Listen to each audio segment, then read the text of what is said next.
si malee jiraachuu bareera. Sayidoodhaan gattamaa hidheetanii. Wayne balaachuu sayidoodhaan gattamanna wannoo ta'in harkaa wal dhuddeen baddee. Maaliif sirba kana gattamuu fi barbaade beektan yaanillee sirba jaaladhee miti yeroo tokko tokko ni jira miti sirba kanaan sirbaan miira kee ibsatta lazzaa ነው ማጣ ይቅርታ አርጎ እሺ ኢቨማ wannoodha harkaa baate jaaladhee miti miira kiyya ittiin ibsachuu fi miira koo osoo hin taane miira sayidoo ittiin ibsachuu fi bakka sayidoo bu'ee jechuudha. Maaliif jennaani sayidoo tureen gadda maal jedha ani lammataa sumayyaa hin barbaadu garaa koo kutadheen jira jedhee dubbachaa ture jechuudha. An lammata ishee hin barbaadu yoo fedha ishee ta'e dhufte haa galtu malee obsa fixadheen jira hedduu tokko aaree hedduu tokkonillee gadde waan ta'eef hin barbaadu jedhee ture jechuudha. Saniif gaxxameef jechuudha sirba kanaa dhiifama isinii jechuu barbaada. Dhiifama immoo isinii jedhu garabbi dhiifama yoon dogoggora yoo balleesse dhiifama. Saarraa immoo kan keessumayyaan hin dhabamte amma ammaatti hin argamne kaleessa dheengaddaa hin barbaadu jedhee ture akkuma isin argitan kan iyyaasuu irratti sayidoon kaleessa viidiyoo gad hin dhiifne sumayyaanis gad hin dhiisne innillee gad hin dhiisne ayyuunillee gad hin dhiisne akkuma isin beektan har'a guyyaa guutuus isaan eegaa oolee garuu hamaa viidiyoo gad dhiisuu hin dandeenye maaliif jennaani sumayyaa barbaacha jira. Isin immoo isaan jalaa baqachuuf isaan jalaa fiiguu fi viidiyoo dalaguu hin dandeenye jechuudha. Maaliif iddoo jijjiirrattee jirti sumayyaani achi keessaa baatee jirti oduutu naqaqqabee jira jechuudha. Deemte sumayyaan achi keessa hin jirtu jechuudha. Finfinnee keessaa baateetti isaan baqachuudha jettee deemte maaliif jennaan hirrifattee mucaa koo argina jalaa hatanii mucaa koo argina jalaa fudhanii bormoo waan na godhan hin beeku waan ta'eef jetteeti kan isheen achi keessaa deemte jechuudha. Oduun galgala kana dhagee guyyaa eegaa oolee maaliif baddee maal taatee jedhee iyyaafadhee jennaan kana waan jedhamu dhagee jechuudha. Hundaafuu viidiyoo isaaniirra dhageessu ka borii viidiyoo gadhiisuun isaa hin oolu waan ta'eef yaani dursee isinittin immoo malee hin jirtu baddee jirti achi jechuudha. Sanarraan immoo kan ka'e sayidoonii kaleessas har'asii barbaadaa ture naannoo piyaasaatti argamtee jedhanii namni itti hime jennaan mucayyoonis dheengadda piraankii wajjin hojjette sunis piyaasaa jirti jettee hin sobde jechuudha. Mucayyoonis maaliif amma duukaa bu'anii hordofanii akka sayidoon barbaadaa jiru hin beeku hundi isaaniiyyuu jechuudha. Yoo Umar ta'e Umariin silumayyuu akka sayidoo wajjin wal argu sayidoo wajjin sumayyaa wal argitu hin barbaadu sila aarsaa guddaa kaffalee wal argisiisuu qaba ture jechuudha. Inni garuu akka isaan adda adda fagaatan malee akka isaanii walitti mul'atan hin barbaadu jechuudha. Walumaa galatti jechuudha. Ammatu kana barbaada ta'ee utuu sumayyaadhaaf illee yaadee sayidoodhaaf illee yaada ta'eeti. Sayidoo yerootti sana duukaa bu'anii hin hordofu turan. Sumayyaa hordofanii bakka isheen geessee fi maalirra isheenii eessa akka isheen bultu makiinaa seefaa taalgaa qabatanii saniin booddee taalgaa sana fudhanii sayidotti geessanii hoteelonni dhaqee itti buusu sana hin hordofu turani. Garuu hundumti isaanii ofuma isaaniitiif yaadu malee namni sayidoodhaaf yaadu hin jiru jechuudha. Sayidoon hedduu tokko bakka kaleessas har'as barbaadaa ture jechuudha. Hedduu bakka amma aarii guddaa keessa galee jira jechuudha. Isa duraa caalaayyuu baay'ee tokko aarii baay'ee tokko bakka dhugaa rabbi hedduu tokko ulfaata jechuudha. Hundaafuu jechuudha. Muktaarin illee argeera. Bakka dhugaa rabbii hordofanii qabu ture jechuudha. Garuu isheen deemtee rifattee bakka ergi mucaa isheen baddee gaafa mucaa ishee qabamte sanaayyuu ani beektanii akkuma ani isinitti hime viidiyoo ishee gurratti dadhee dhaggeeffadhee yeroo hundumaayyuu biizii waan hin ta'uuf hojii hojjechaa gattaa immoo viidiyoo hojjechuu yeroo waan natti fudhatuuf amma viidiyoo hojjechuun daqiiqaa 20 daqiiqaa 30 na fixa. Maaliif jennaan tambalaliitti hojjechuu tambalaliitti barbaade hojjechuu kanatti yeroo natti fudhata ture.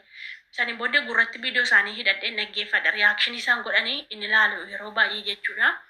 Dheengadda sana bara sumayyaan yerootti jaartiin obboleessa isaatii sun mucaa deebistee fiddee fi boosse bar sumayyaan. Ani garuu ni ilaalle dhugaa rabbi ijoolleen tokko irra fiddee isinitti himeen ture tokko irra fidanii baasanii tokko irraan arge ishee Garabbiin boos afaaniin hin dubbattu miirri boo'ichaa irraan beekamu garuu maanni jeshee irra laalaa keessatti achi kan lolaadhu garabbii.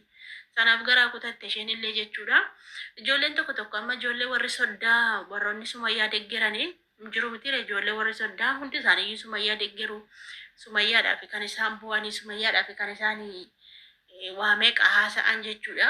Isaan immoo maal jedhu Saidoon maaliif deemaa? Saidoo maaliif hoteelarra deemee barbaada? Biraan hafuu baqqaa'ee diddeetti miti maalumaaf inni hoteelarratti darbee ishee cannaqee otoo inni deemee nan barbaada jechuu baate iddoo tokkicha gatta'eeti sumayyaa wanta bakka jijjiirratti of hin jenne lammaraatu miti dhugaa rabbii ayyuudhaa fi Saidoo arrabsu. Anillee haga tokko jala lixee arrabseen ture. Maaliif jennaani jiraa miti nama arsa beektanii.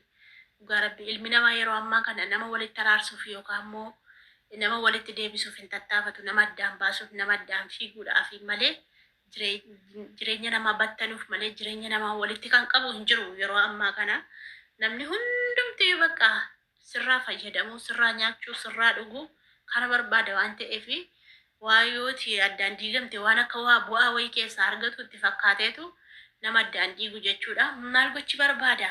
Isheen sin barbaadu jettee miti. Bakka dhalaara irratti fuudhee miti ammallee dhalaa kan biraa janajjanaa jira miti. Kan maal ta'uufitu dhaqee barbaada ishee jireenya ishee jeeqaa ijoollee ishee qabattee haa teessu. Sababa isaattitu baddaadhaaf sayyoodhaan baatee olii jettee miti isheen sababa isaatti inni gadi hin taa'u jettee arrabsiti mucaan tokko dhugaa rabbii.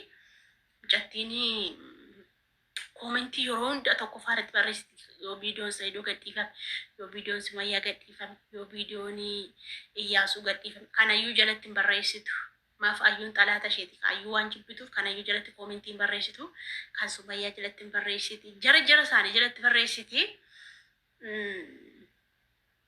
Hedduu arrabsiti Saidoo malabbasaatiif duukaa deemee barbaada itti arrabsiti. Akkatti garaan na gubate. Ani immoo amaariffatti nan dhaga'a malee deebisuun illee xiqqoo natti ulfaata. Barreessuu illee badaa hin danda'u. Xiqqoo barreessa malee hedduu barreessuu hin danda'u. Garuu dubbifama isaaniillee warra koomentii barreessanii Oromiifatti jijjiiree nan dubbisan rakkoon qabu. Asii aniin keessanii ijoolleen na argitan jirtu laata. Injiran ijoollee keenya achi jala taa'ee arrabsa dhugaa rabbi xiqqoo Ingiliffa kana haga tokko ishee gaggabaabduu kanaan beeka Ingiliffa dhedheeraa kana hoo akka tokko hin beeku malee Ingiliffaan itti barreessaa ture. Isheen kun maal barreessitii naan jedhu. Beekanii itti dhiisee jalaa ba'e dhugaa rabbii maal barreessitii naan jedhu yeroo tokko Oromiffaan barreessee akkan Oromoo ta'e baran jedhee ani immoo beektaa lafa dubbiina jaallachiisa. Yoo namni nama tokko lafaa ka'ee lolee hin callisu jala nan lola. Yoo bira jiraadhe immoo nannaa wallahi nannaa hin sodaadhullee dhaheetanii ofii qotiillee gombifamaa jechuudha. Kanaaf jennaani na aarsan ijoolleen suni dhugaa rabbii ijoollee sana wallaaltanii koomentii ishee jalatti arrabsaa hin bartu ijoolletti yoo Saidoon viidiyoo gadhiisu koomentii ishee jalatti dhaqee arrabsee isin barsiisa dhaqaati dhukkeerraa kaasaa.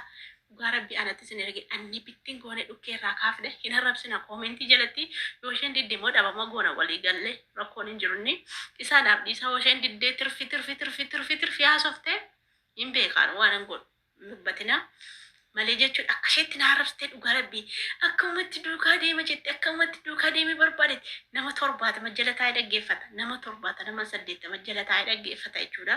Asheen akkas jettee falaffalte dubbii Saidoodhaa fi Sumayyaa adda baasuuf haasofte. Namni walitti nama deebisaa leedina baasa. Kuni daanfaadha.